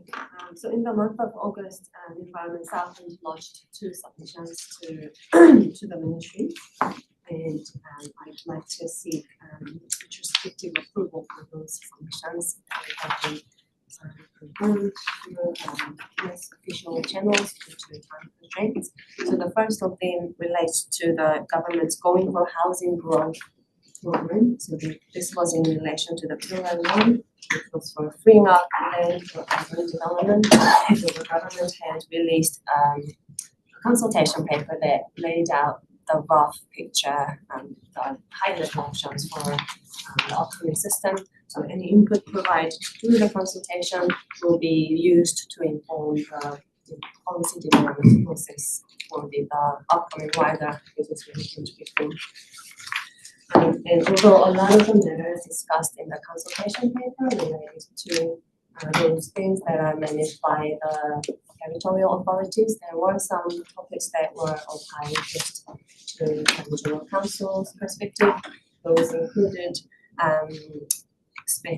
the role of spatial planning. There was a section on spatial planning, and the council used that as an opportunity to provide our views on how the spatial planning process should take place. And also the council focused on ensuring that the policy develops in a way that incorporates quality urban design principles, including transport, promoting active modes of transport, and allowing properties to build resilience at the individual property level, and incorporating green infrastructure within cities. In terms of spatial planning, council's submission highlighted that we need to have developed a robust spatial plan that relating to nature hazard risk, and also for protecting and maintaining high value areas in urban space. So those related to the key matters of interest to us, and on the other hand, we supported the approach that promotes efficiency in the process. And the other submission was the Local Government Systems Improvements Amendment Bill, regarding which staff had received a substantial amount of input from this council and Manawatu representatives through some workshops. And the key points that were expressed in our submission related to the need to protect local democracy, is the government was proposing some changes that suggest a significant shift from the current purpose of local government. Again, leaning towards economic growth. We were concerned in our submission that it may undermine our focus on culture, social, and other environmental well-being. So that was an important point in the submission. On the other hand, there were some improvements that were being suggested, including modernizing the process around public notices. So we expressed our support regarding that matter. Those are the key points that were raised in the submissions, and I would also like to take this opportunity to thank the council and the fellow representatives for providing invaluable input that enable us to develop submissions that attempt to accurately represent your views to the extent possible. And although the impact of our submissions seem to vary depending on the topic and how who's running the process, staff have been seeing through some assessments that there have been some positive impacts, especially in collaboration with the regional sector by maximizing alignment with our views and what's offered by the regional sector. We do have some room for significant influence, and we like to continue investing in that space. Thanks, Shona. Really important to know that we are being heard. It's very much worth your while. Any questions? Folks, it's retrospective, so. I'll move it. This is retrospective. Yep. It's a Thanks, worthy councillor. document to have on file and. Yep. Oh, sorry, Morris. Oh, Councillor yes, Rodway, sorry. Well, I really just wanted to, Eric has already moved it. I was going to propose that we approve the recommendation, and I would like to acknowledge the work that Shana and Marcus have done on it. There's no doubt as well, and certainly allowing councillors to have an input. It's a very good process, and very good letters that have been written. So thank you, and I'm happy to, if Eric's already moved it, happen to second the recommendation. Thank you, and I would reinforce your thanks to the staff finding ways to get us involved when it's been time challenged. So yeah, we all really appreciate that. Anyway, I'll put those recommendations. All those in favour, please say aye. Aye. Against? Carries. Thank you very much. 9.8 is the local government reorganisation paper. Please just double check the recommendations before you go too much further. Thank you. Thanks, Rachel. Welcome. Right, okay. So this item is a follow-up to the workshop that was held last week, where you provided us with some preliminary direction around the draft process that the Local Government Commission has put forward to the councillors in Palmarama, feedback by the 30th of September. So you obviously had the item, there was a supplementary item circulated yesterday, which hopefully everyone's received. And I think there's some paper copies as well. And basically this is the letter that has been crafted based on the feedback at the workshop, the discussions with staff at the other councils in Palmarama, and the letter notes the intention to align as much as possible with the other organisations. Noting there will be differing views on some aspects. And so as we went through at the workshop, there are some suggestions for the Commission to consider around the timetable and engagement, and suggestion around providing some robust financial analysis upfront to inform the community dialogue. and some commentary around shared services and partnerships and resourcing. So very happy to take feedback. This letter needs to go next Tuesday, so feedback today or over the next couple of days would be fine as well. And then we can finalise this and send it through to the Commission. Councillor McDonald? Yeah, thanks very much for that, Rachel. Really good to be getting progress on this stuff. We've been talking about it for a while. Just a wee bit of feedback, and it may be contained in here. We're still not really too clear on what the options will come back with. There will be a status quo option in there, and the question last time was what does the status quo mean? Where we are now, and where we will be with this current structure in 20 years' time, in that infrastructure, that asset renewal that has to take place around the top. What does that mean in 20 years' time under this current structure? So when we talk status quo, we have to really fully understand what that means. That would be one thing. And giving local government, the Commission, confidence in every step. Will they be asking us a question, do you still want to proceed after every step too? Because this is a two-way relationship. They've been burnt before about getting right into these processes and saying, we're going to quit it. But we have to give them some confidence too to carry on. It's not a one-way street of them talking to us. I would say, and I'm really keen to see when we get into the thick of it, there's some strong views around this topic. Will there be elected members campaigning actively for options? How is the Commission going to handle that? How are we going to handle that? Is it going to be like a Brexit bus? Buses going around with politicians talking to communities about which option they support and why you should do that. So I don't know, maybe looking too far ahead, but that could be quite messy, couldn't it? But I don't know how these things work. So through you, Madam Chair, I guess some points to note there. The first thing is the Commission has signalled that it's keen to meet with us in the new training, and I think it'll be a good opportunity to raise the matters that are in councillors' minds as needing consideration. At this stage, they're quite focused on the process, but the points you made around getting feedback from councils and Te Aomara at each point of the process, that's something that all the councils and Te Aomara have been discussing. The timeline that is appended in the letter is one that Invercargill City Council discussed and approved on Tuesday, and basically enables that process of coming back to us all at the end of each phase and us having the opportunity to provide feedback. So that's one of the recommendations to the Commission, that we do have that input at every stage.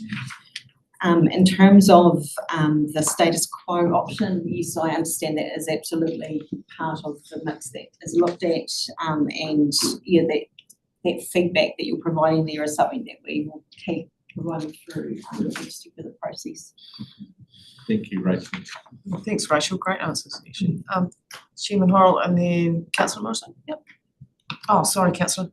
Come back to you.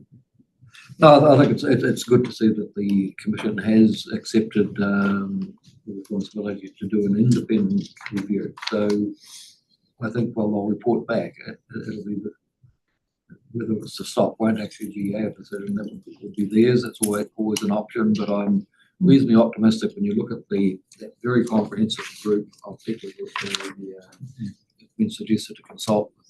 They should come out the other end with a pretty well balanced view of Southland. So I support the recommendation. We're happy to for this to proceed. It was obviously early in the new trade, Miriam. There'll be a round of meetings with the various authorities, and then hopefully they will move out to that much broader group. So we'll just watch it with interest. Thank you. Councillor Evans, come back to you now. Thanks. Yeah, thank you, Rachel. Good, very good. The attached timelines there and everything else, but I'm sure on numerous occasions we have discussed the importance of improving representation. There seems to be about timetable analysis, financial services representation seems to be missing And I'm sure that was raised quite a bit through through the process that we workshopped and discussed. And ultimately, local government commissions would find that extremely important. And if we go to them with this, without even mentioning the word representation, it's extremely important to make sure that we highlighted that, as well as the cost benefits, because there was two things that I remember right at the start of the process was nothing will happen if we can't improve representation, or at least keep it where it is, and cost benefits.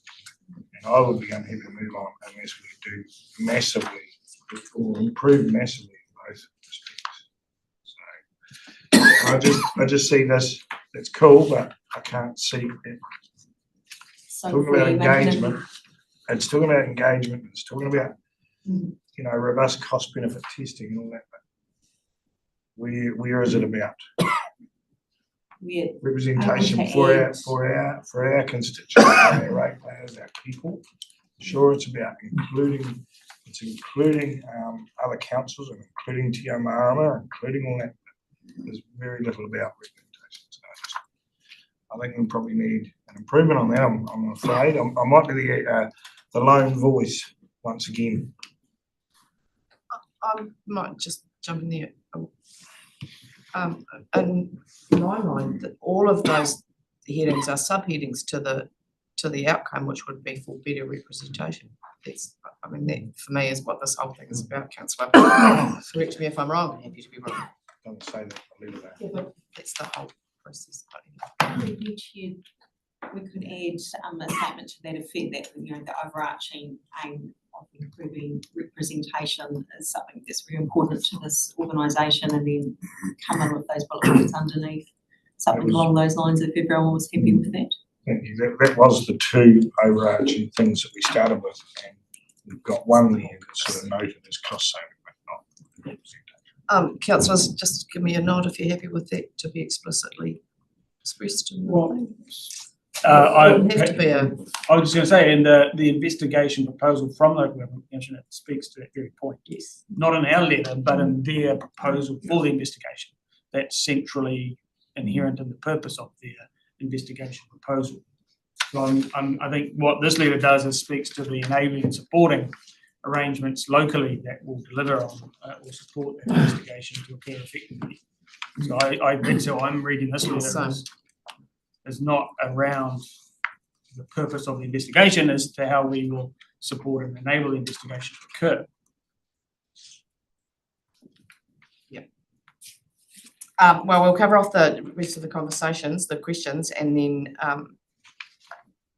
if we feel that we need to come back to that suggestion, we can, but we'll see how this conversation plays out first. I've got Councillor Roy next. Yeah, look, I'm supportive of the report and the way it's structured. Presuming that we're going to pass this, my question is, what are we doing about a press release on the content of this? The narrative that's still out in the community is Rob Scott's notion, and I think there needs to be some balance. So I just raised that question that we're supportive of having a look at it, but we have an open mind, and I think embracing some of the concepts that are in here in a press statement would be quite helpful. I've got Councillor McDonald and then Councillor Cock. Oh, sorry, Councillor Morrison, I thought you'd had you say. Just respond to your other question on perspectives on. Sorry, Councillor McDonald, I need to go back to Councillor Morrison because he was earlier in the order, sorry. Just noting that recommendation 2 in the agenda items says there's an opportunity to advise of any additional stakeholders to be included throughout the investigation. So potentially, noting that there's already a ton of them, 125 stakeholders listed in the proposal already. From a regional transport perspective, potentially Waka Kotahi, New Zealand Transport Agency could be an additional one. Invercargill Airport Limited as another stakeholder, and potentially Queenstown Airport, given the air connectivity piece to the region. And perhaps a third one that I did wonder about is Tront. Maybe they would have a perspective in terms of the arrangements across the region and beyond. got those, Rachel? Thanks, councillor, good suggestions. So councillor McDonald, back to you, thanks. Yeah, I just want to pick up on what Paul said. Absolutely right. I think we've got an opportunity with that full-time employee that's been proposed by the Commission and the province to get out and talk to these stakeholder groups, and maybe additionally we can add in a small group with that employee, like some ex-chairs of the regional council or ex-mayors, small type group to go and talk to those community boards, people that are concerned about loss of representation. And I'd also like to pick up on what Eric said. I think that's a good idea, is about investigating and not missing any opportunities for the ratepayers of this region. We follow the information and we see where that takes us, instead of, no, we won't say that. But I think that's the primary discussion point there, is that we have an open mind at the front end and we're bringing everybody in behind us to find where those savings, those opportunities lie. Thanks, councillor. Councillor Cook. Yeah, thank you, Chair. Speaking historically, the killer for previous discussions about change in governance in Southland has been about representation. And the hands have gone all around the table saying, no, we still want the same number of councillors. That's a really big issue that's going to need to be solved. But this commission here is going through a nuts and bolts process to say, what have we got? Is there a need for change? What are the drivers for change? And I'm assuming, if I was doing it, I'd be looking at representation. At the end of that, it says, if we need to change, what would the change be? And then we can decide about representation. But if you talk about representation now, that becomes a driving force, and it just kills the project and dead in the water. And Councillor Roy has quite rightly pointed out that we haven't actually put a position about what the outcome might be, and I don't think that we ought to do that. We have the Southland District who have decided in advance what the outcome will be. That's not necessarily what will happen. Councillor McLeod. I'm really happy with the what's here and the detailed position the Commission's put out in regards to who they're going to talk. They're looking under the rocks almost to find people, and I think it's really encouraging. And certainly, I think they've, looking at this, that it's a blank canvas for a start. How we, and that's why it's got to be. And I know event, and I listened to one last night. There are people with views. Oh, it's either this or this. So we've got to be really focused that all options are on the table. And I believe the community is certainly going to be involved. Now, the representation, the reality is, this is probably more that this has probably come about more that people were opening their rates bill and go, this is not affordable. We've got some serious, not necessarily about am I being represented. We don't get flack from, I'm talking about, it's always the flack for the cost of things. And representation will come into it. But I think if you ask a ratepayer what the problems are, is, the rates are too high. And I might be being a bit rude with my comment, but that's the reality of it. So I'm really supportive of what we've got here anyway. Thanks, Councillor. I'm just going to have a say myself. On the lists, Rachel, I know they say secondary schools, but does that mean the students, or does that mean the staff? So, I think both sectors of that are relevant. Can I also suggest something like WasteNet or whoever is would be good as in terms of our waste minimisation / waste treatment, rubbish treatment as well. And just, Councillor Evans, I think to your point, the investigation phases and the objectives within those are pretty clear. And as Councillor McDonald has kind of pointed out, the opportunity to revisit us with our thoughts as the process goes through will be a really good opportunity for us to continue to reinforce our representation part of the conversation, because we've talked a lot about that right through since this was floated. So I'm agreeing with Councillor Morrison in that I don't think we need to articulate that in this letter at this particular time, but I think we absolutely have to keep it in the front of the conversation and in our own minds. So my preference is to not alter the letter. I'll take your advice on that. Chairman Horrell, just very quickly. Yes, I wouldn't change it. Look, this is the start of the process. The key things that would need to be looked at is representation. Communities of interest will always be important, but actually finding efficiencies. That's what the ratepayers want. It's not the STC proposals basically will make some savings by getting rid of governance. That was a reasonably narrow perspective. The other thing is actually empowering Southland to be able to deal with Wellington to get a fair share of things. To me, those are the three things, and I've been careful not to actually say this is the right option. Let's go for a process that has those founding pillars below them. Actually, what's best for Southland, what's going to set us up for the next 40, 50 years, and where are the efficiencies? But let's guard democracy too. You need to have people who can actually pick up the phone and talk to somebody, so you get the right checks and balances. I support the letter as it is. Thank you. So, Councillor Evans, I'll give you an opportunity to speak. Thank you very much. Perfect. Everyone has their thoughts about this. Just the same as financial robust cost benefit is included in this, we've lost the representation side. So my thoughts are that it's very good to write all of those things in specific to how you want local government commission to look at this with removing representation. There's a line, I believe, in this whole process where we have always started with those two core values of saving costs and representation, and this is the line where we've just dropped it.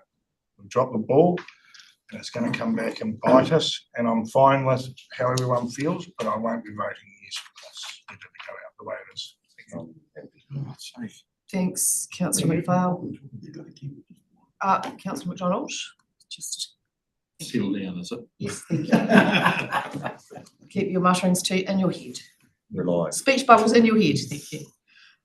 Councillor McPhail has moved the recommendations. Somebody like to speak? Madam Chair. Oh, sorry, Councillor Rodway. Thank you. I just wanted to comment on a couple of councillors thought we should put out some publicity about this now. I would caution against that. Nicole has already written a couple of columns, at least in the paper, how council supports a wide-ranging review, and so that has presented our view very well, in my view. Now that there's a formal process in place, I think it might be a bit risky to go out with more publicity, but that would be, I'll be looking to advice from the staff for that. In fact, in leaving the decision up to staff as to whether they think it's a good idea or not. I don't know if any other people supported that idea of more publicity about this, but yeah, I'll be a bit concerned about that.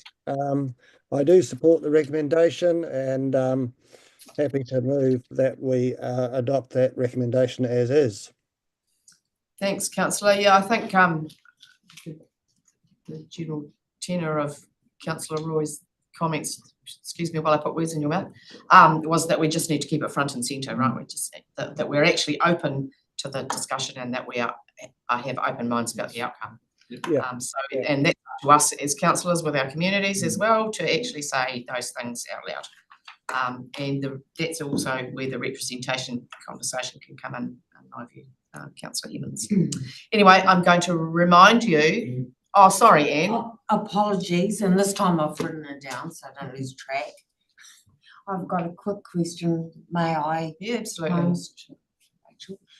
I was lucky to be at a Te Ao Marama catch-up about the consultation list less than a fortnight ago now, and wondering did you receive an updated list from me?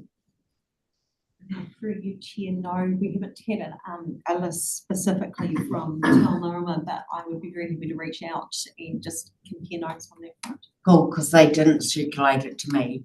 And the upshot was, at the end, was that everyone would feed back into Tammy staff, who would circulate it widely by yourselves. So my apologies for that too, because it obviously isn't even. We've got another meeting coming up on Monday, so it may be that was coming to that meeting. I may be catching up with them later this afternoon. And where the lag really happened was in the middle of the meeting, we had a change of chair. Thanks, Anne. No, that's really good because we can close that loop properly. It's great, thank you. So I think Councillor Morrison has moved the recommendations. No, Councillor Rodway has moved the recommendations and somebody is seconding it. Oh, that's correct. Councillor McPhail moved it and Councillor Rodway is seconding it. I'm just going to remind you that the recommendations are receive the report, note the list of stakeholders, etc., delegate the Chief Executive Authority to finalise the feedback, and agree that the Chief Executive engages with the other Southland councils on the terms of reference. So that's actually what we are. No, everybody happy with that? Great. I'll put those recommendations then. All those in favour, please say aye. Aye. Against? Are you calling for a division, Councillor Evans, which means you want your name recorded? Yes. Thank you. Agreed, not carried. Thank you. Right. Takes us, thanks Rachel very much. Takes us to 9.9, the final item, which is an update on the councillors' requests. Do you want to take that? Yes. Through you, Madam Chair. Lucy was to come and provide a little update, but as you would have seen earlier in the meeting, we had to reshuffle the agenda. She had an urgent matter and meeting she needed to attend to. So I proposed that, given this is the last meeting, sniff, sniff, of the triennium of this fine and exceptional committee, that we provide that verbal update to council. If that is acceptable. Yes, thank you. Your That'd good be great. self. Don't see anybody disagreeing. Thank you very much. The sinking lid, no, the sinking vessels. Yes, so the 2 September items, the report is nearly complete. Karen informs me that just now that will be tabled at council. She has the data is written up, she just the last piece, so unfortunately not quite here for this one, but will be provided to your good selves before the end of the training. Great. Anything you want to cover off? Anne? I also didn't write down the punchline earlier. So to Councillor McDonald, and referring to Madam Chair's comment about how staff will be very busy this summer. How busy are you going to be, Councillor McDonald? Busy this summer. Cool. Yeah, very busy actually. Awesome. Aren't we all? Yeah, thank you. You too. Just before I close the meeting with the last of the whakatauki, I just wanted to firstly thank the staff for their continued professional approach and patience with me particularly, but us generally, and their highly skilled, their great big brains and their great skill that they bring to the Strategy and Policy Committee. So thanks very much. Councillors, you know, thanks for indulging me as your chair. And until today, I haven't had to tell anybody to be quiet, I don't think so. So thanks for your conduct, representing your part of the region and the wider region so well, and your support. And a quick farewell to those of us who are not coming back. We all miss your sage advice and your good humour most of the time. So it could be all of us, all those of us who've swanned back in unopposed. You know, good luck. Can I just say, Madam Chair, congratulations to you for running this committee. It's a lot of technical stuff that goes through this, and yes, we were expecting to go to the plan change, Kevin, on through this committee. We're expecting a huge amount of stuff that didn't eventuate, but there is a lot of complexity around running this committee. So I appreciate it. I've enjoyed it, really enjoyed it. So thanks team. And we'll close with the thing. The executive may respond to your lovely whakaaro. We would like to thank you all for your incredible service, the insights, the wise counsel and the guidance that you have given us, the executive and the staff, through the vast and wide-ranging kaupapa of this committee. Indeed. Thank you, Madam Chair, for your exceptional leadership and chairing. You are calm and unflappable in the face of, sometimes tricky answers by staff that. I used to like the long and front desk because you could see couldn't see my feet. And lastly, we do still need to move the second to the last item. Oh, sorry. That's all right. I'll move. Thank you, councillor. All those in favour, please say aye. Aye. Yes, carries. Thank you. Yeah. Thank you, colleagues. Fun times. Kia whakaaerea te tapu, kia turuki whakatahi ai, kia turuki whakatahi ai, kia wātia ai te ara, haumi e, hui e, tahi e. Thanks very much, everybody.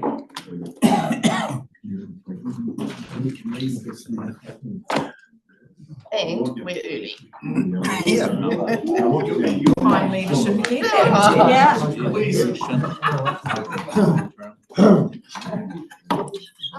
Close my standing